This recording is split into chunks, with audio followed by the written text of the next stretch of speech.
G'day guys, welcome to the video.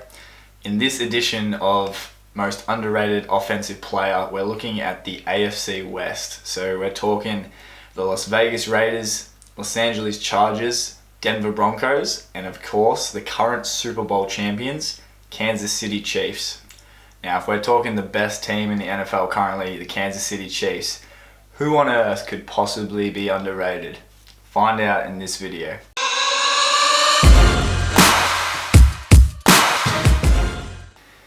Another tight end for you. This one's a little bit of a fan favorite for me, as Greg Dulcich was added to my fantasy team and he's got phenomenal hair. But Denver was a tricky one in the sense that their offense was garbage. Everyone knows how Russell Wilson played, but the emergence of Dulcich provided a bright spark for the Broncos.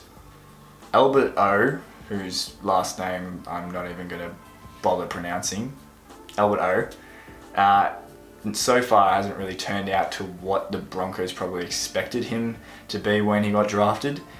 And this was really proven by the fact that Dulcich was out for about a third of the season to begin with, and straight away slotted right into that offense as that tight end one and produced from the go.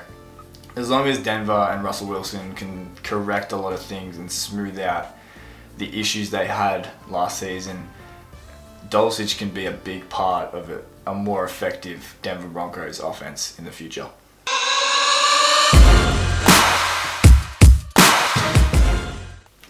Now shout out to Isaiah Pacheco, because that guy is a genuine beast who would literally run through a brick wall.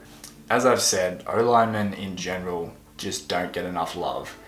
And when your team, the Chiefs, has what's to be considered the best center in the league after just 2 years in the league, you've got to give credit where credit is due. Creed Humphrey has only given up 3 sacks in his 2-year career, and he's now a Super Bowl champion, protecting the best quarterback in the league, period.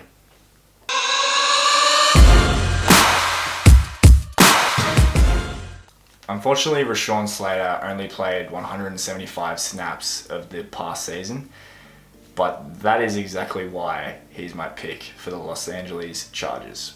Herbert struggled at times throughout the year with his offensive play on a team that was viewed at needing to take the next step and hit the playoffs and get some wins in the playoffs, which they obviously failed to do.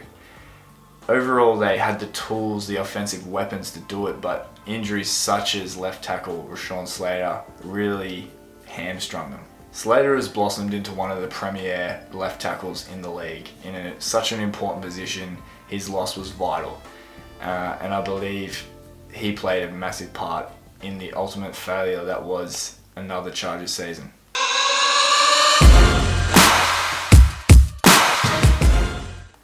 Josh Jacobs had an undeniably phenomenal year. The running back out of Alabama produced numbers topping the NFL. And the reason he's on this list for me is, one, because the Raiders, when I looked at their roster, no one really stood out to me as an underrated player.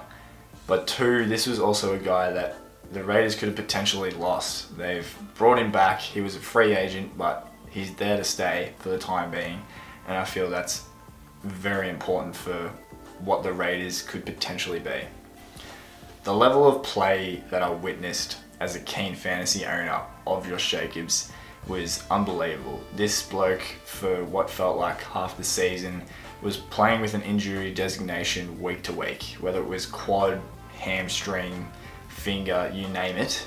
The injury was always there, but yet he always seemed to whip out 100 plus yards week to week.